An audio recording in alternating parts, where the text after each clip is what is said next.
Sir debate start అయిన దగ్గర నుంచి వెంకటరెడ్డి గారి వెటకారం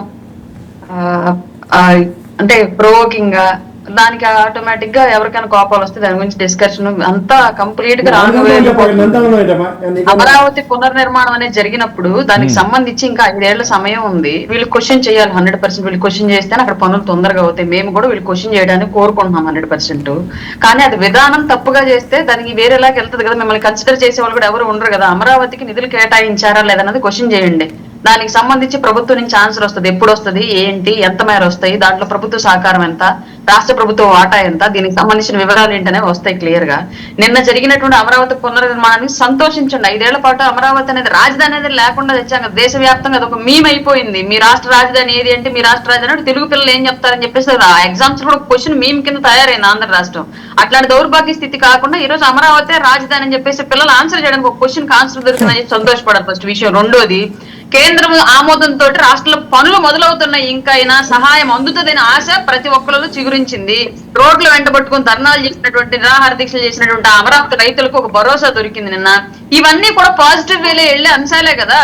ఇప్పుడు మళ్ళీ శంకుస్థాపన చేస్తారని చెప్పేసి రాష్ట్ర వ్యాప్తంగా దేశ వ్యాప్తంగా ఉన్నటువంటి ఏవో నిర్మాణాలను తీసుకొచ్చిందా కేఎస్ ప్రసాద్ గారు చెప్పారు. Okay, accepted.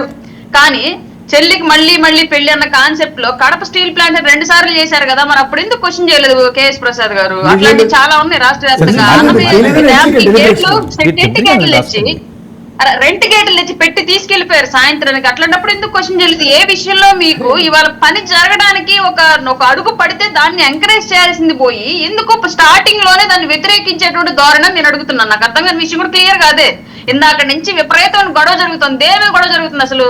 ఏం క్వశ్చన్ చేస్తున్నారు మీరు? సరే, వాళ్ళకి కూటమి ప్రభుత్వం అడగలేదు. నిన్న 50 కోట్లు 60 కోట్లు ఖర్చు అయింది సభకు అని చెప్పేసి మాట్లాడుతున్నారు. మీరు అసలు ఏకంగా సోషల్ మీడియాలో 500 కోట్లు తిప్పుతున్నారు. నాకు అసలు అది ఆశ్చర్యంగా ఉంది అసలు. అది నిజంగానే ఇదే క్వశ్చన్ మీరు ఢిల్లీ వెళ్ళి కూర్చొని ప్రధానమంత్రి గారు మీరు మా రాష్ట్రానికి వచ్చారు, మా రాష్ట్రంలో మళ్ళీ రాజధాని పునర్నిర్మాణానికి పనులు ప్రారంభిస్తున్నాం అన్నారు, ఎంత ఇస్తారు ఏంది అని ఇదే జగన్మోహన్ రెడ్డి గారు వెళ్ళి ఢిల్లీలో ప్రధానమంత్రి గారిని డైరెక్ట్ గా మేము కూటమిలో ఉన్నాం, అభివృద్ధి కోసం సహకరిస్తారని మేము క్లియర్ గా నమ్ముతున్నాం. మాకు నమ్మకం ఉంది.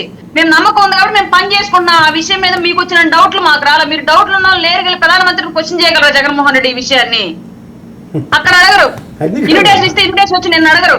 మీకు ఇచ్చే ప్రయారిటీ మీరు తీసుకోరు. మీరు అడిగే ప్రయారిటీ మీరు కావాలి అంటారు. మీకు ఏం కావాలి అది వచ్చింది. మీరు అడిగింది మీకు రాదు.